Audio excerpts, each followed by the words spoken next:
Teknologiýanyň gün saýyn ösýän döwründe sany ulgamyň täze mümkinçiliklerini has köp we ýerlikli ulanmak döwrüň gaýra oýulmasy talabyna urildi. Ýol dyknyşyklaryny anyklamak. Akylly şäherde gurnanan sanly radar ulgamy arkaly ýolda dören dyknyşyklar anyklanylyp, ýol ışıklary ýananda beýleki ugrlara görä has köp ýaşyl ışık ýanar. Ýaşyl koridor.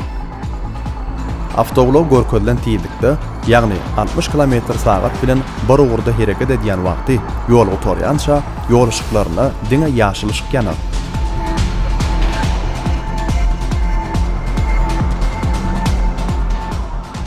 Tiýd köme ulagy, ýanyň howpsuzlyk ulagy we ýürüýte gullyk ulaglar adamdan daşar ýagdaýda ýola çykanda, ulagyň hereketi GPS arkaly anyklanylyp, hereket edýän ugur boýunça diňe ýaşyl ışık ýanar.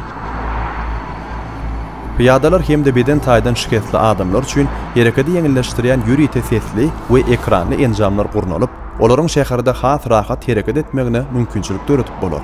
Bundan başga da ýol ışıklaryny bir merkezden dolandyrmak, bunyň sagatlaryna görä ýol ışıklaryny tertiplemek we ulag hereketiniň statistik maglumatyny hasaplamak mümkinçiligi bolar.